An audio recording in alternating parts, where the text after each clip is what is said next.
Então, mais uma vez, nós vamos agradecendo o Mestre Jesus pela oportunidade de estarmos aqui com seus mensageiros, nesse estudo, nessa noite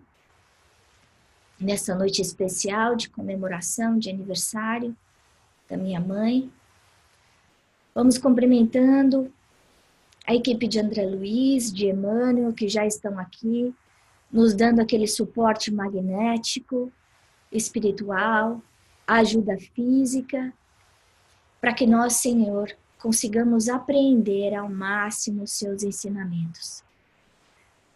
Supre, Mestre Jesus, as nossas deficiências, ajuda-nos, Senhor, a descobrir os ensinamentos embaixo das palavras de André Luiz, que nós saibamos aplicá-los nas nossas vidas, dentro dos nossos lares, com aquelas pessoas mais difíceis. E assim nós vamos agradecendo, Senhor, te pedindo que visite cada um dos nossos lares, visite os lares daqueles que não puderam estar conosco hoje, seja qual for o motivo, que eles, assim como nós e seus familiares, possam receber a bênção da tua presença e do teu amor. Amém. Esse capítulo é interessante porque ele fala das cavernas, né? Então, quando eu estava estudando, o que me veio na cabeça foi aquela descrição sombria do inferno, que muitas vezes a gente vê em filme, muitas vezes a gente vê em livros, né? De espíritos vultos negros voando perto do chão, trovoadas, escuridão, gritos, desespero, palavrões. E é interessante como a gente percebe que, de alguma forma, a arte imita essa vida. Então, muitos desses autores de livros, de filmes, como a gente já viu, que falam de espíritos, de sofrimento após a morte, provavelmente eles tiveram algum tipo de desdobramento, porque a semelhança de conteúdo é muito grande. É muito fácil a gente ler esse capítulo e colocar as imagens na nossa cabeça do que está acontecendo, né? E lembrando, antes da gente começar, que André Luiz esteve no umbral. E ele começa descrevendo, falando, é pior do que eu imaginei, é pior do que onde eu conheci. Então a gente vê que existe uma graduação, tanto de coisas boas, de mundos superiores, como também de mundos inferiores, de lugares inferiores, e que vão estar sempre em sintonia com aquilo que nós somos e com aquilo que nós pensamos. Então vamos ver. A gente sabe que já que Cipriana é um espírito muito mais evoluído, e ela começa de uma forma muito meiga, amável, educando todos nós, que a gente não pode fazer um serviço quando a gente não está capacitado. Porque isso vai fazer mal para a gente, não só nós não vamos conseguir ajudar, como nós podemos cair em desequilíbrio. Isso é importante para a gente pensar no nosso grupo espírita, no aprendizado que a gente tem, porque muitas vezes a gente está tão faminto de trabalho, faminto de trabalhar para Jesus, na seara de Jesus, e dar passe, dar aula, e, enfim, desenvolver a mediunidade. Muitas vezes a gente não está pronto ainda. Então, para a gente estar pronto, é necessário o trabalho íntimo. E é isso que ela está chamando a atenção. André, primeiro você vai ter que fazer algumas coisas, vai ter que aprender, vai ter que conhecer o lado menos pesado, se preparar, se fortificar antes de você conseguir ir no fundo das cavernas.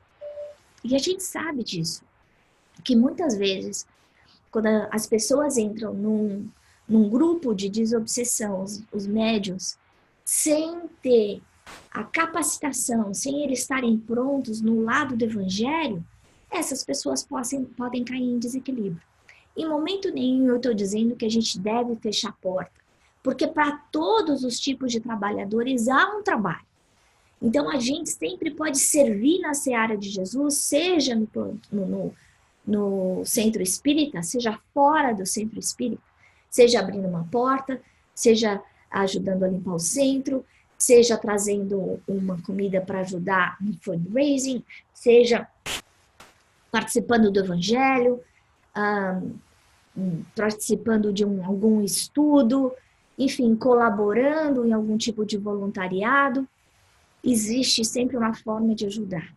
E a hora que a gente quiser de verdade trabalhar, seja num trabalho de passe, seja num trabalho de desenvolvimento mediúnico, seja num trabalho de desobsessão, de vibração, nós temos que estudar.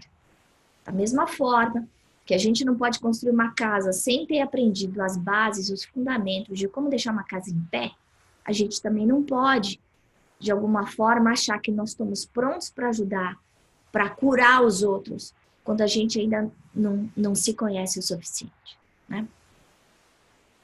Outra coisa que ela fala é, bom, André, você não está pronto, mas se você está aqui, existe uma razão de ser. Se Eusébio falou que você devia vir para cá, existe uma lição. E a gente sabe que André Luiz, como repórter do Plano Espiritual, conta pra gente. Mas ela não está se referindo a isso. Porque a gente já conheceu Cipriana antes e ela já sabia desse fato. Mas se ele estava junto a um trabalho tão delicado, no meio de tanto sofrimento, existia uma oportunidade de serviço. Então, se ele não estava pronto até o fundo das cavernas, ele estava pronto a ajudar de uma outra forma. E é isso que a gente viu. Então, a gente sabe que no começo ele fica chateado, ele fica sem graça com o não dela. E depois ele entende, não, eu não estou dizendo que você não pode ajudar. Eu estou dizendo que você não pode ir comigo durante essas 6 horas, mas tem outras coisas que você pode fazer. Então, vai explorar, porque existe uma razão de ser.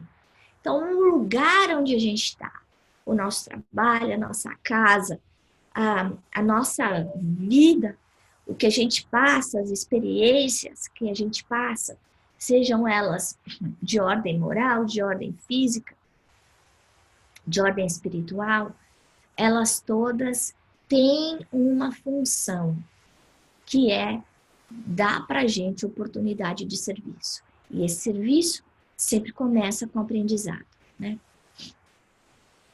Bom, outra coisa que a gente vê, a surpresa do André falando da volitação, porque no nosso lar nem todo mundo conseguia volitar. Então, como é que está num lugar horroroso daquele, no meio de criminosos, desequilibrados, ele fala de dementes, né?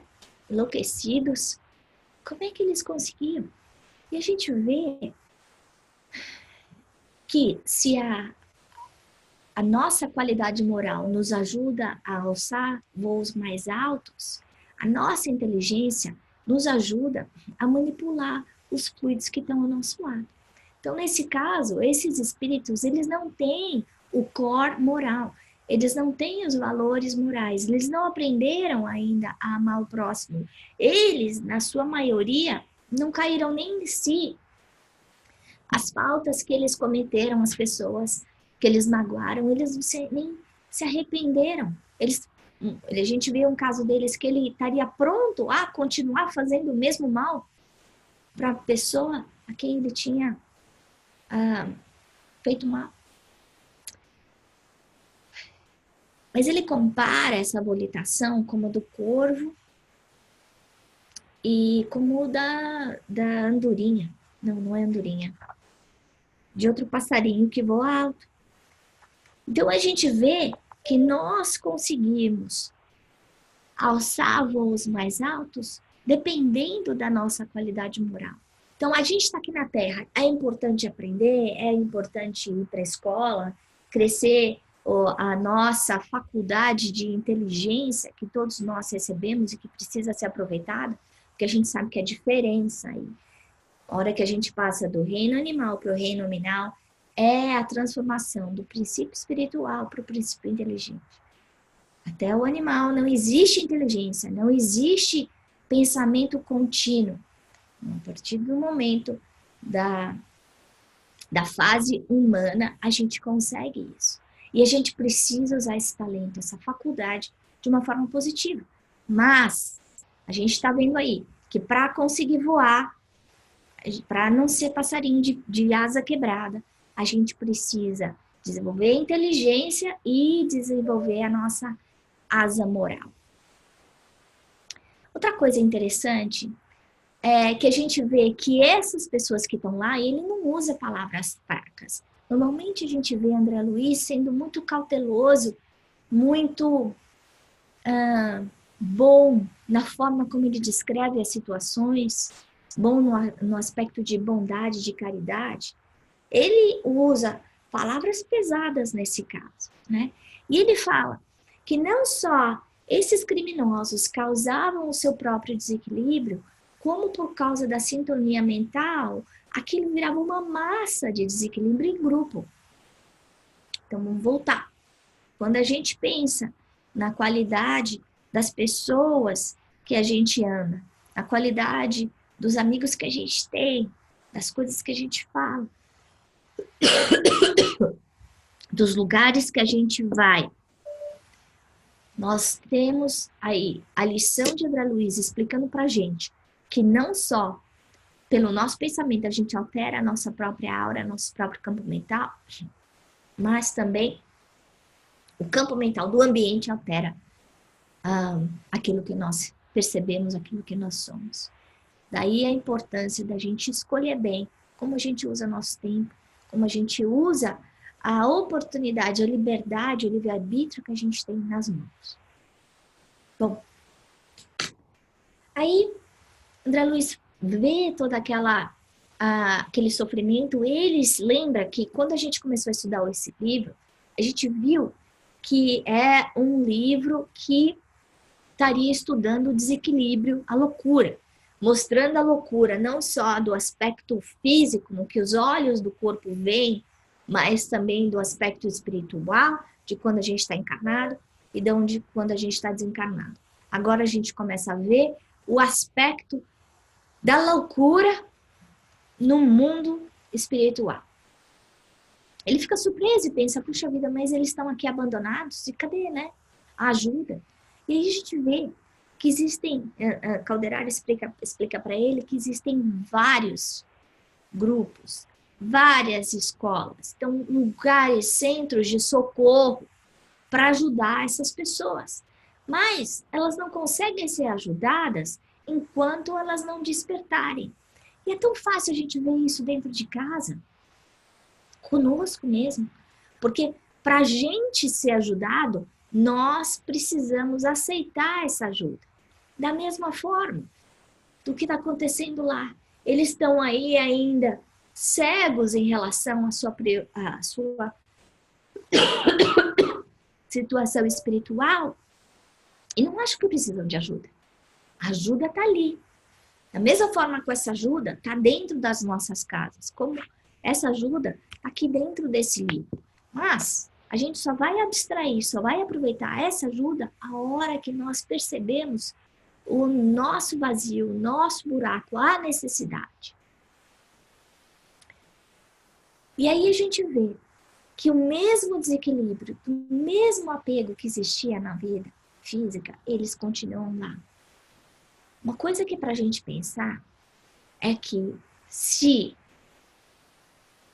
o nosso campo mental é o que prisma o lado exterior, como a gente já viu, é através da qualidade dos óculos que a gente coloca, que a gente vê o lado de fora, e a gente tá vendo, a gente já sabe que a nossa mente é exatamente esse óculos, que pode ser um óculos de luz de lente escura, de lente clara, que ajuda a gente a enxergar melhor, ou que ajuda a gente a não ver nada, né?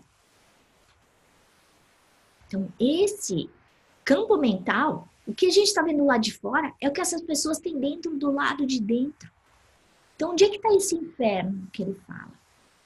O inferno de Dante, que ele comenta.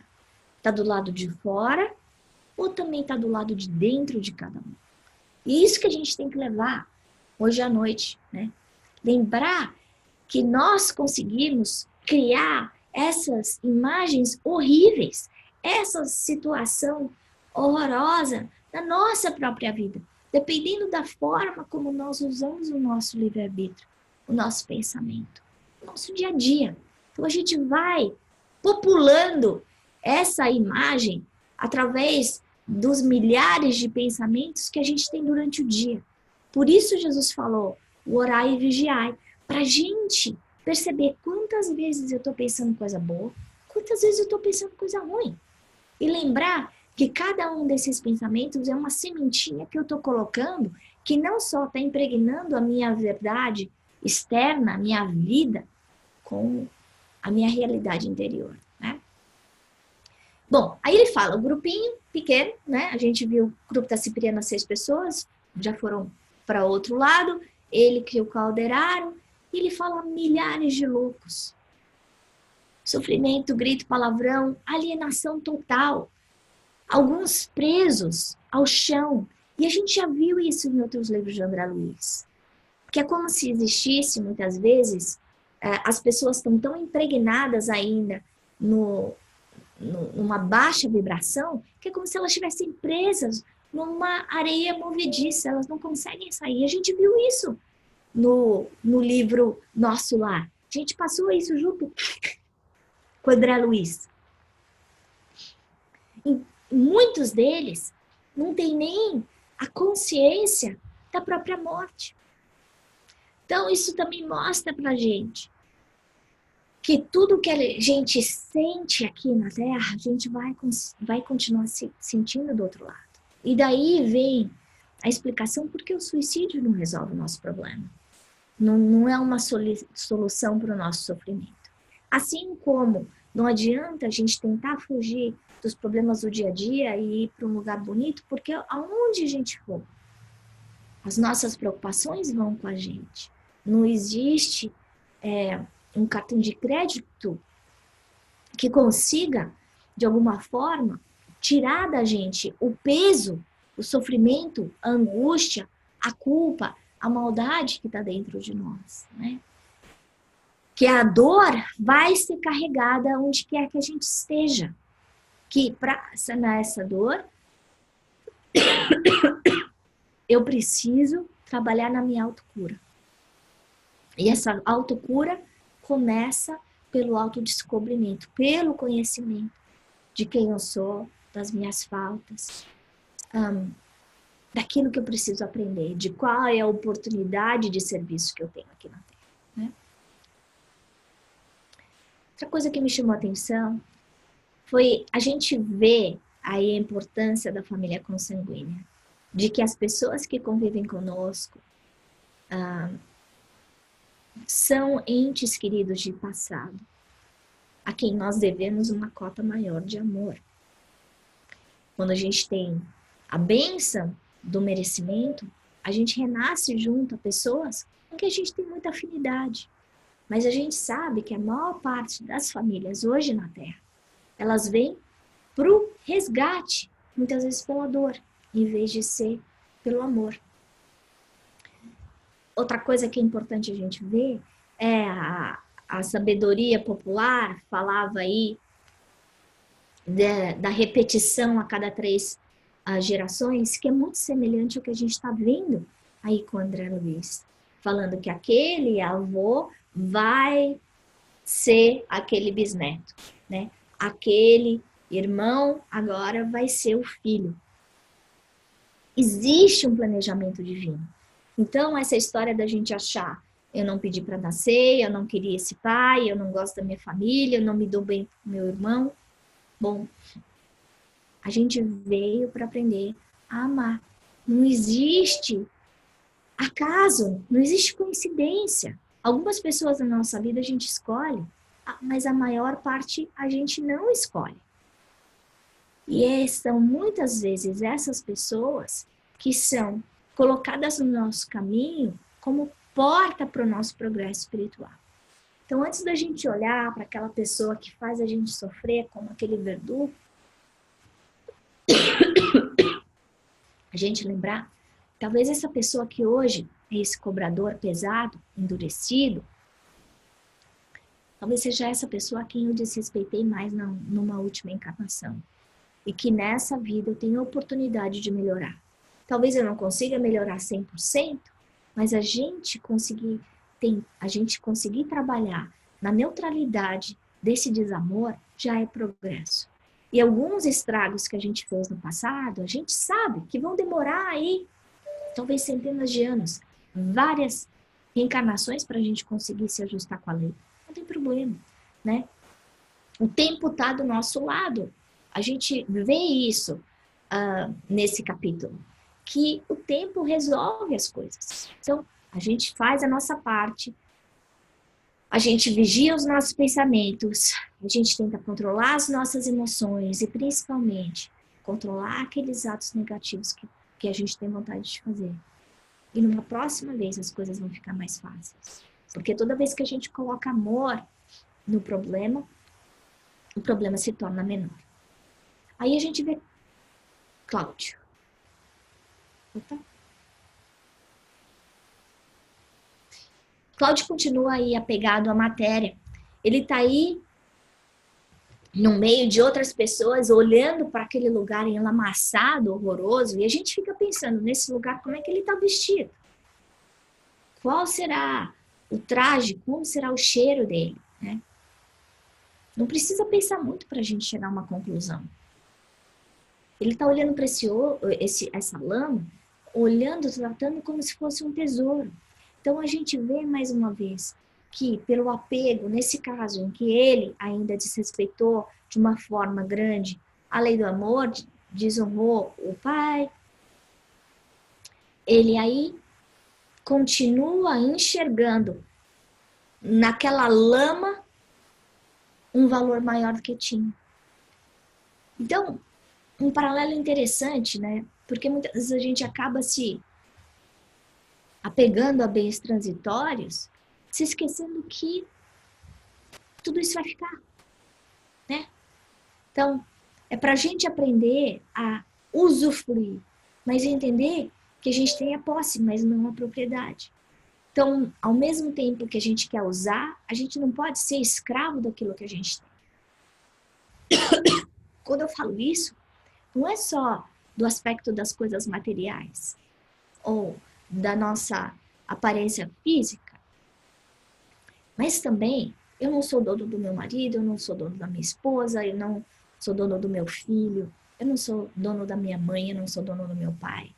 E quantas vezes a gente acha, a gente tem esse apego e esquece que essa encarnação é uma unidade ínfima em relação à eternidade. Então, eu, como espírito eterno, continuo o meu processo evolutivo. Eu, Ana, nessa vida, sou uma pessoa que vai viver, morrer daqui 40 anos, 50 anos, eu não sei. Então, a gente lembrar dessa... do quanto as coisas são temporais aqui pra gente. Outra coisa, a gente vê que o Cláudio, nesse processo de sofrimento, ele está tornando um fruto mais maduro. Ele não está pronto para ser levado. E olha só que loucura isso. Ele está começando a ter consciência e arrependimento. Então ele começa a ficar pronto para o processo de ajuste com a lei do amor. Mas ele não pode sair de lá de uma vez. Essa transição vai demorar 2 anos. Olha só. Quantas vezes a gente quer que os nossos problemas sejam resolvidos de dia para a noite, quando muitas vezes a gente demorou décadas, anos, centenas de anos criando esse problema. Então não vai resolver de imediato. E não adianta a gente se frustrar ou achar que Deus não está ouvindo as nossas preces. A gente está vindo aí. Sim, a ajuda vai vir. Mas ele continua aí guardado nessa esfera inferior, num lugar onde ele vai estar recebendo a ajuda, o reforço, o equilíbrio que ele necessita para que ele consiga vencer na sua encarnação, mas ele não está pronto para ir para um lugar melhor. Então não basta só o arrependimento para a gente alçar voos mais altos. É necessário o resgate, é necessário o ajuste com a lei do amor. Então a gente já viu isso. O primeiro passo é a tomada da consciência. Né? É a gente ver, colocar aquele espelho na nossa frente e refletir sobre as nossas escolhas. E tomar responsabilidade delas. Então, se saber que as minhas escolhas vão ter um impacto direto na minha vida, no meu futuro. E não posso fugir. Seja qual for a minha responsabilidade. Seja a responsabilidade em relação a outra pessoa, seja a responsabilidade em relação à minha saúde, à minha família, enfim. Eu preciso trabalhar o meu livre-arbítrio de uma forma positiva para conseguir recriar ou criar um futuro novo para mim. E a gente sabe que disso precisa disciplina. A gente está aí estudando André Luiz há 2 anos, 3 anos, né? E a gente sabe o peso da disciplina, o trabalho que dá. Achar meia hora durante a semana, quanta gente entra, quanta gente sai, quantas vezes a gente quer ler o capítulo e não consegue ler o capítulo. Então, a gente lembrar que não existe vitória sem esforço, que é necessário a gente achar esse tempo dentro de nós, essa vontade dentro de nós e colocar essa vontade em ação. Não adianta só querer, mas não fazer nada. Não adianta eu querer emagrecer e só comer porcaria. Da mesma forma, não adianta eu querer ter uma vida melhor se eu continuo fazendo as mesmas coisas erradas que eu vim fazendo. Os meus atos, se eles são iguais, eles sempre vão ter o mesmo efeito. Se eu quiser ter um efeito diferente, eu preciso ter um ato diferente. Se eu quiser ter um efeito melhor, eu preciso melhorar a minha conduta, as minhas escolhas. Outra coisa, essa frase, para encerrar, fica aí um lembrete da gente, da bênção da vida, né? Calderário vem e dá um puxão de orelha nos dizendo pra gente que poucos de nós conseguem aproveitar a nossa oportunidade aqui na Terra. Para quê? Para restaurar as nossas energias. Quais energias? As energias espirituais. Porque essas pessoas que a gente viu nesse vale de sombra, nesse inferno de Dante, elas estão vazias. Elas estão fora de si, elas estão perdidas no meio dessa escuridão, no meio desse sofrimento. Esse sofrimento que está dentro delas e fora. Então, para a gente conseguir se fortalecer, é necessário a gente aproveitar, abraçar as oportunidades que a gente tem na vida e aprender a conviver com elas da melhor maneira possível. Então, para a gente encerrar o estudo de hoje, eu coloquei 3 perguntinhas para a gente refletir. Uma é: qual é a oportunidade que eu tenho nessa vida? Qual é o aprendizado? Desculpa. E qual é a minha nota nesse aprendizado? Eu estou passando? Eu estou com A, com B, com C? Eu preciso fazer mais lição de casa? Eu preciso estudar um pouco mais? A outra coisa que me veio na cabeça é a gente aí terminando esse livro de André Luiz. O próximo é um livro que a gente vai estudar, é um livro pesadíssimo chamado Libertação.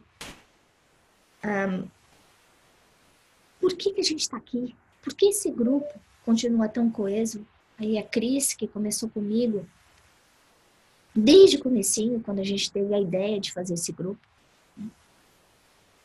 A minha mãe, que vem aí e participa das reuniões do Brasil, ou a Karina, que deixa aí os 2 bebezinhos de alguma forma, faz um milagre, consegue participar, ou a Gisele, que eu conheço há um ano e de repente faz parte desse grupo e é tão atuante, ou a Carrie. Então é a gente pensar, por que eu estou estudando? Por que será que essa oportunidade apareceu na minha vida?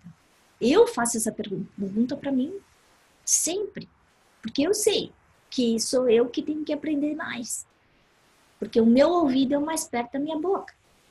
Então, mas todos nós estamos aqui, nessa jornada juntos.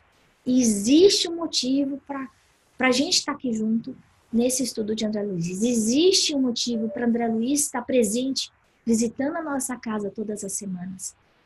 Para que é? E a terceira coisa é, como a gente já viu, cada um de nós tem uma habilidade, uma capacitação de serviço na seara de Jesus. Então, é a gente pensar, dentro daquilo que está ao meu alcance hoje, o que é que eu posso fazer? Como é que eu consigo servir mais? O que eu posso fazer a vida do meu semelhante uma coisa melhor? E eu não estou dizendo só dentro do centro. Muitas vezes uma palavra, um ouvido, uma conversa pode transformar o estado mental de uma pessoa. E a gente não sabe o impacto dessa influência na vida daquela pessoa. Então, a gente lembrar disso. Como é que eu estou sendo um instrumento de Deus hoje na minha encarnação? Bom, era isso que eu tinha para comentar com vocês. Agora são 8 horas. Eu vou tirar todo mundo de mute e abrir para pergunta.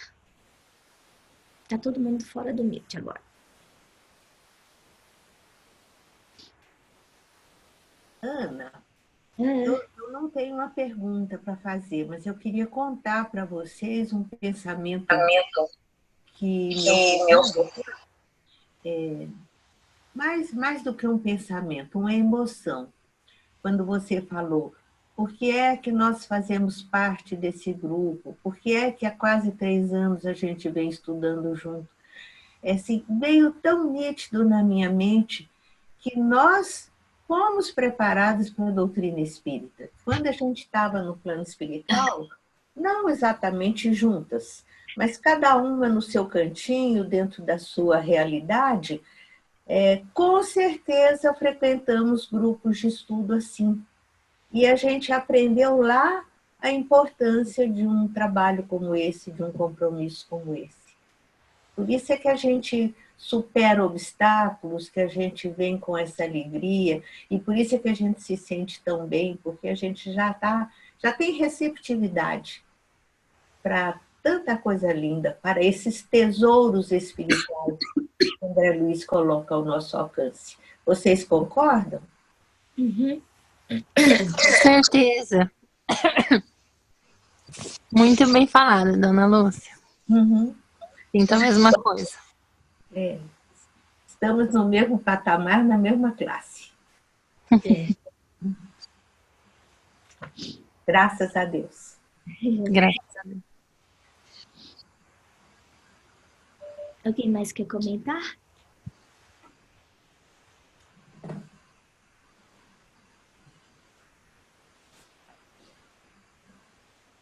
Talvez esse estudo até seja para ajudar a gente a não continuar errando no caminho, né? Porque quando a gente para fazer essa reflexão com a André Luiz, por mais curta que ela seja, é uma forma da gente achar dentro da nossa semana aqueles poucos minutos para sair da ligação do terra a terra, dessa lama, né? A gente largar essa lama e procurar qual é o tesouro, o ouro verdadeiro. E essa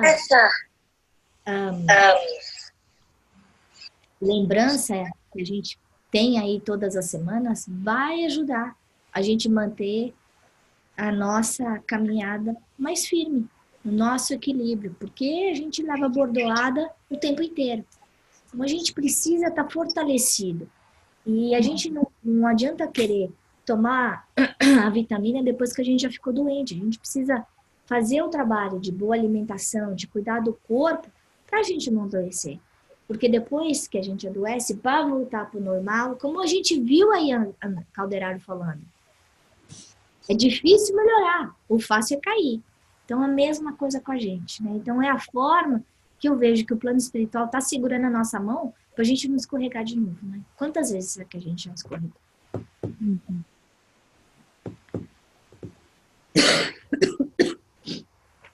Mais algum comentário antes da gente encerrar? Cris? Oi, Aí, quer comentar alguma coisa? hoje eu vou só escutar mesmo. Tá bom. Eu acho interessante esse comentário da dona Lúcia. Eu fiquei pensando aqui, parece uma faculdade, né? É uma faculdade que a gente está cursando.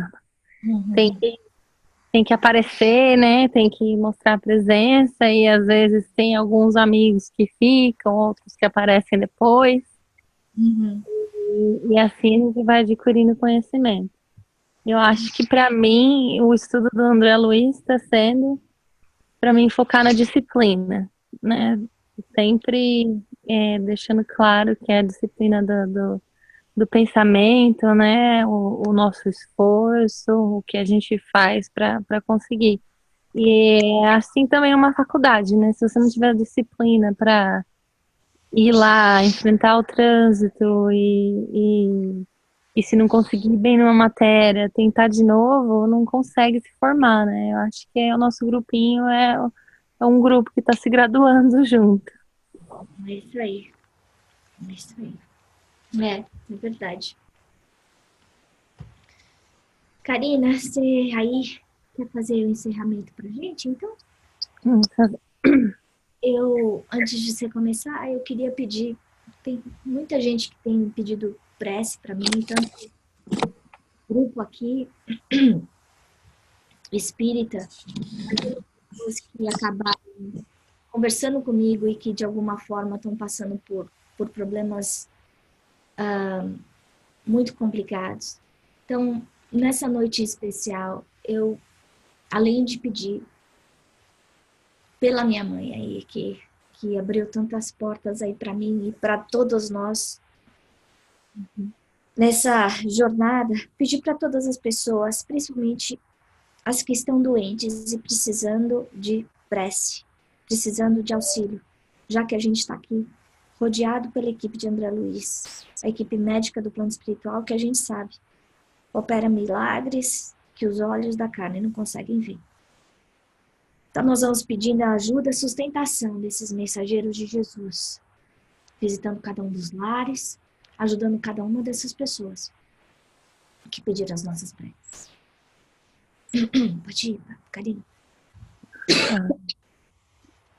Vamos concentrar, visualizar uma energia, visualizar uma luz entrando em nossas casas, em nossa cabeça, nos abençoando, nos deixando a sua paz.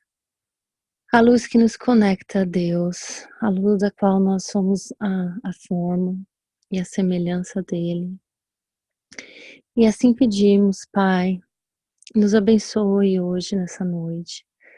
Abençoe os nossos familiares, aqueles queridos relativos que estão fazendo aniversário, como a nossa amiga disse. Abençoa principalmente aqueles que estão doentes, estão necessitados de uma oração, de uma energia, de um pensamento positivo. Ajuda-nos, Pai, a sermos melhores servidores, assim como vimos hoje no estudo. A colocar os nossos serviços, a ajudar os próximos, a nos ajudar e ajudando os próximos, nós sabemos que estaremos nos ajudando. Pedimos também, Senhor, hoje, após esse estudo, uma força, uma bênção para aqueles que se encontram na situação daqueles que estudamos hoje, no umbral. Nós que provavelmente já passamos por esse estado, pedimos, Senhor, a sua bondade, a sua luz para tocar a todos nesse momento, a todos aqueles que estão precisando. E assim pedimos a sua bênção para continuar essa semana, sempre pensando nos ensinamentos de hoje, na disciplina que precisamos ter e na bondade e no serviço que precisamos colocar ao dispor dos outros. Obrigada por tudo, hoje e sempre. Deus abençoe, assim seja. Graças a Deus. Obrigada, meninas. Obrigada. Obrigada.